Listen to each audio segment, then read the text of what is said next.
Hello दोस्तों, welcome to my YouTube channel. सभी के लिए जय हिंद। तो आज का टॉपिक है चरण पादुका नरसंहार, जिसको मध्य प्रदेश का जलियांवाला बाग हत्याकांड की संज्ञा दी गई है। तो वीडियो के एंड तक बनी रहिएगा। आज चरण पादुका नरसंहार के बारे में विस्तार पूर्वक जानेंगे। चलिए तो स्टार्ट करते हैं। तो जो चरण पादुका नरसंहार है ये कब होता है? देखिए दोस्तों, कब होता है तो 14 जनवरी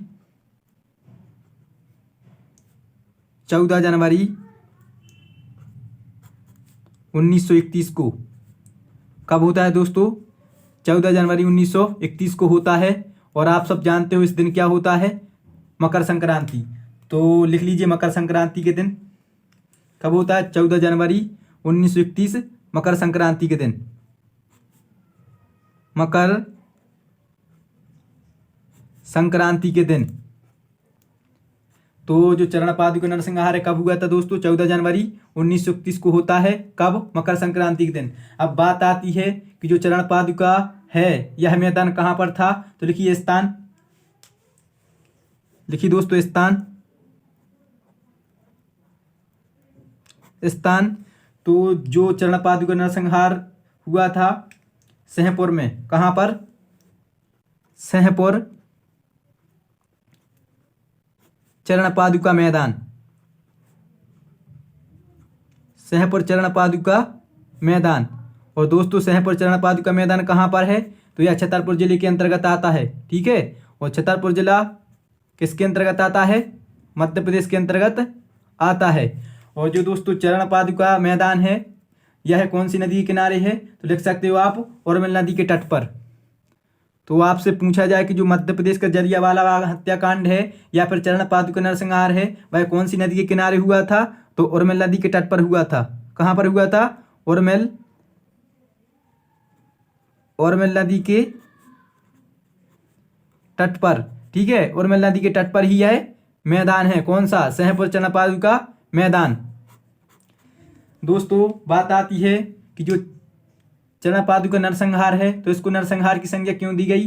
क्योंकि इसमें 21 लोगों की मृत्यु हुई थी और 26 लोग घायल हुए थे। तो लिखिए आप, कितने लोगों की मृत्यु हुई थी? तो 21 लोगों की मृत्यु हुई थी। 21 लोगों की मृत्यु हुई थी। 21 लोगों की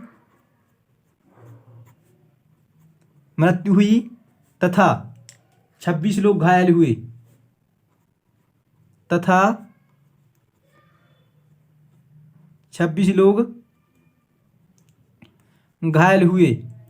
क्या था दोस्तों कि जो सेहपुर चरण पादुका मैदान है यहाँ पर उर्मिल नदी के तट पर एक जनसभा चल रही थी। ठीक है। तो जो ब्रिटिश सैनिक होते हैं वह इस मैदान को चारों ओर से घेर लेते हैं और जो यहाँ पर उपस्थित लोग थे उन सब पर गोलियां चलाने लगते हैं। ठीक है।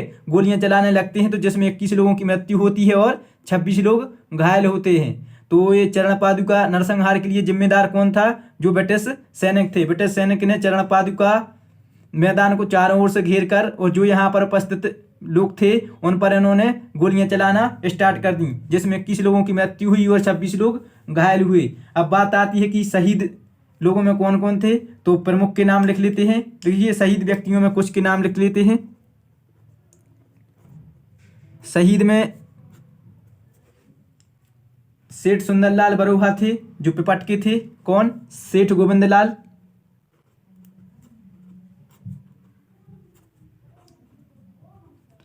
सेठ गोविंदलाल बरोहा। तो सेठ गोविंदलाल बरोहा कहाँ के थे दोस्तों? पिपट के थे। कहाँ के थे? पिपट के थे। ये भी शहीद हुए थे। और इन्हीं के साथ में कौन? चीरू कुर्मी। चीरू कुर्मी भी पिपट का था। ठीक है। इसके बाद में हलकई अहीर, यह इसके प्रमुख व्यक्ति थे। ठीक है। इस सभा के हलकई अहीर जो कहाँ के थे? बंधैया के थे। हलकई अहीर कहाँ के थे दोस्तों? बंधैया के थे। इसके बाद में धर्मदास। तो धर्मदास कहाँ के थे? धर्मदास थे खिरवा के। धर्मदास कहाँ के थे दोस्तों? खिरवा के थे। और इसी में थे रामलाल, जो गुना जिले से आए हुए थे। रामलाल, रामलाल कहाँ से थे दोस्तों? गुना जिले से थे। दोस्तों एक तो ब्रिटिश सैनिकों ने गोलियां चलाई, 21 लोगों की मृत्यु हुई, 26 लोग घायल हुए, और ऊपर से इन्होंने भारतीयों को ही गिरफ्तार किया, जिसमें 21 लोग गिरफ्तार किए गए थे। जो 21 लोग गिरफ्तार किए गए थे उनमें से एक था सरजू दउआ। सरजी दउआ को 4 वर्ष का कठोर कारावास, और बाकी के जो 20 व्यक्ति थे उन 20 व्यक्तियों को 3 वर्ष का कठोर कारावास दिया गया था। तो पॉइंट बना के लिखिए, आप पॉइंट बना के लिखिए। 21 व्यक्ति गिरफ्तार किए गए,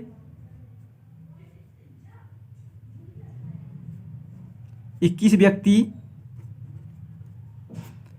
गिरफ्तार किए गए, 21 व्यक्ति गिरफ्तार किए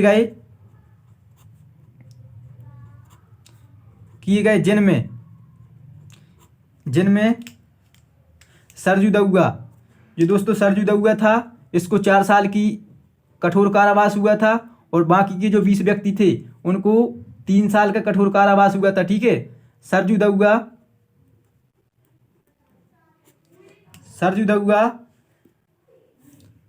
को 4 साल का कठोर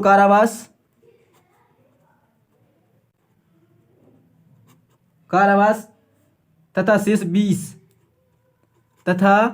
शेष 20 को 3 वर्ष का कठोर कारावास हुआ।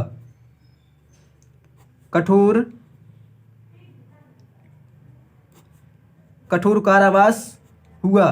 तो दोस्तों जो 21 व्यक्ति थे, 21 व्यक्तियों में से जो सरजू दउआ था उसको 4 साल की कठोर कारावास हुई थी, और बाकी के जो 20 व्यक्ति थे 20 को कितने 3 वर्ष का कठोर कारावास हुआ था। ठीक है, इसके कारण ही इसको मध्य प्रदेश का जलियांवाला बाग हत्याकांड की संज्ञा दी जाती है।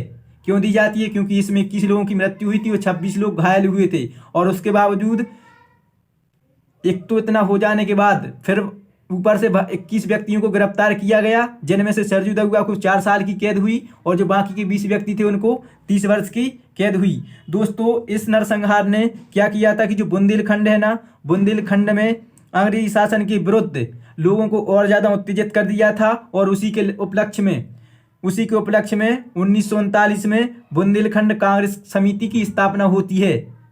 किसकी स्थापना होती है? बुंदेलखंड कांग्रेस समिति की स्थापना होती है, जिसके अध्यक्ष रामसहाय तिवारी को बनाया गया था। तो क्या किया था इसने? जो चरण पादुका नरसंहार है उसने जो बुंदेलखंड की जनता थी दोस्तों उसको अंग्रेजी शासन के विरुद्ध और ज़्यादा भड़का दिया था और ज़्यादा उत्तेजित कर दिया था। उसी के उपलक्ष्य में किसकी स्थापना होती है? तो ये इंपॉर्टेंट रहेगी, ये समिति याद रखना आप, बुंदेलखंड कांग्रेस समिति, बुंदेलखंड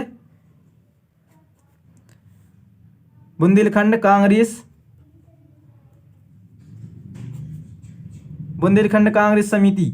तो दोस्तों बुंदेलखंड कांग्रेस समिति की स्थापना कब होती है? 1939 में होती है। थोड़ी लेट हुई, लेकिन आक्रोश तो इसने बहुत ज़्यादा भर दिया था। ठीक है, 1939 में हुई, जिसका अध्यक्ष किसे बनाया गया था? तो लिखिए अध्यक्ष किसे बनाया गया था दोस्तों? तो अध्यक्ष बनाया गया था रामसहाय तिवारी के लिए। किसे बनाया गया था? रामसहाय तिवारी के लिए। और जो रामसहाय तिवारी जी थे ये कहाँ के थे? तो ये हरपालपुर के थे।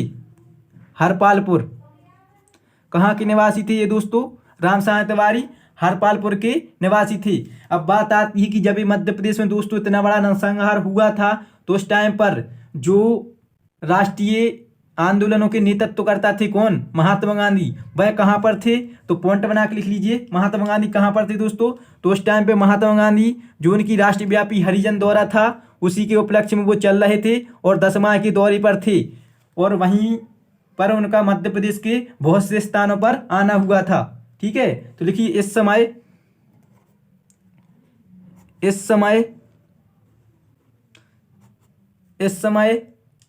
महात्मा गांधी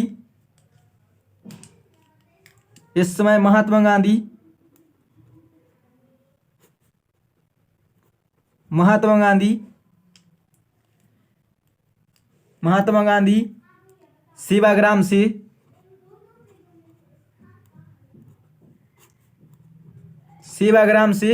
1933 ईस्वी में, सन याद रखोगे आप, 1933 ईस्वी में 10 माह के 1933 ईस्वी में 10 माह के राष्ट्रव्यापी हरिजन दौरा किस पर थे दोस्तों? राष्ट्रव्यापी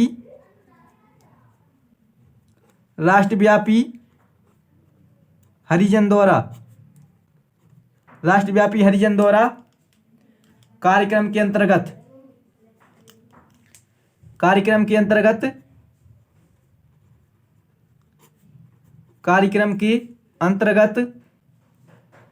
मध्य प्रदेश के अनेक स्थानों पर पहुंची, के अंतर्गत मध्य प्रदेश के अनेक स्थानों पर पहुंची। तो महात्मा गांधी दोस्तों कहाँ पर थे जब ये नरसंहार हुआ था? तो वह राष्ट्रव्यापी जो उनका हरिजन दौरा था वह सेवाग्राम से 1933 में 10 माह के दौरे पर थे, और उसी टाइम पर ही महात्मा गांधी मध्य प्रदेश के बहुत से स्थानों पर पहुंचे थे। आई होप आप लोगों को जानकारी अच्छी लगी होगी, और अगर आपको वीडियो अच्छा लगा हो दोस्तों तो वीडियो को लाइक, चैनल को सब्सक्राइब जरूर कीजिएगा। मिलते हैं नेक्स्ट वीडियो में, तब तक आप सभी के लिए जय हिंद।